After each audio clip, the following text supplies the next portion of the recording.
Всем привет! Сегодня модель боевого ударного вертолета Ми-28 по классификации НАТО «Опустошитель».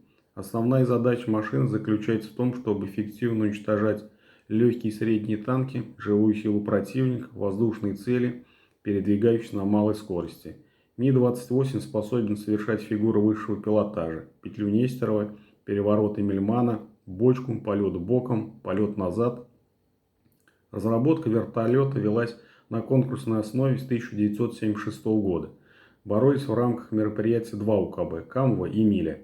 Вертолетный завод имени Миля начал работать над вертолетом Ми-28 в 1978 году.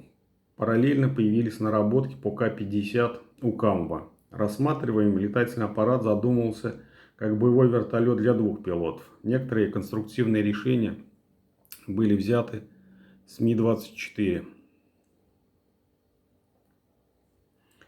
В апреле 1986 года на Гороховецком полигоне прошли совместные полеты Ми-28А и К-50 по программе государственных совместных испытаний. Требование обнаружить на поле боя 25 целей. Экипаж Ми-28 на малой высоте обнаружил все 25 целей, не будучи обнаруженным сам. Летчик К-50 на значительно больших высотах смог обнаружить только две цели.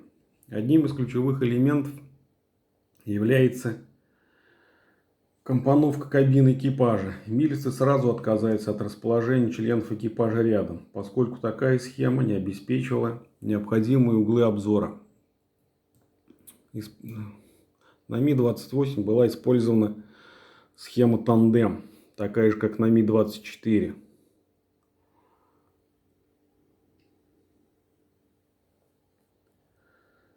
Схема тандем, когда место летчика приподнято над местом оператора. Бронекабина выполнена из 10-мм листового алюминия, который снаружи усилен 16-мм керамическими бронеэлементами. Это средство не пробивается пулями калибра 7,62 и 12,7. Лобовое стекло представляет собой прозрачные 42-мм силикатные блоки. Боковые стекла и двери имеют такие же блоки, но тоньше, 22 мм.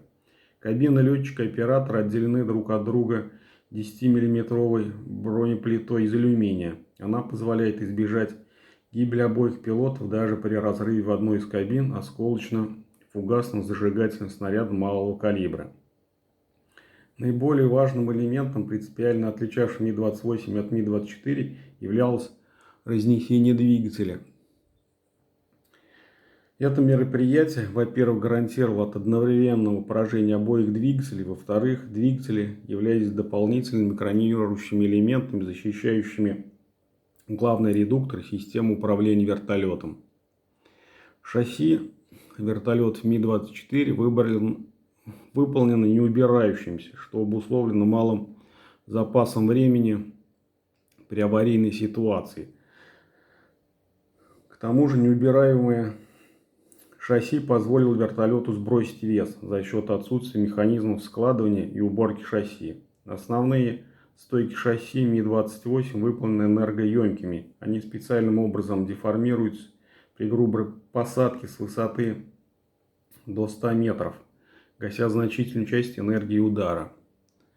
Четырехлопастной рулевой винт сделан специально с углом 30 градусов, как малошумный. На первых моделях Ми-28 рулевой винт был трехлопастный от Ми-24. Боевое применение этих вертолетов было в Сирии с базы ВС РФ, развернутой в 2015 году. Также в 2016 году, по заявлениям вооруженных сил Ирака, Ми-28 сыграл важную роль в кампаниях по освобождению нескольких городов и других операциях. Вооружение: 30-мм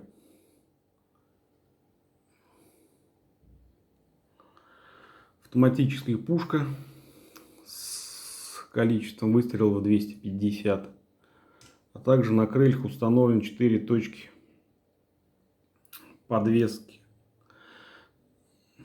на пилонах. Могут использоваться неуправляемые реактивные снаряды, управляемые ПТУР-Атака. Также возможно применение ракет класса воздух-воздух, подвеска дополнительных баков, либо контейнер для малогабаритных грузов для постановки минных заграждений.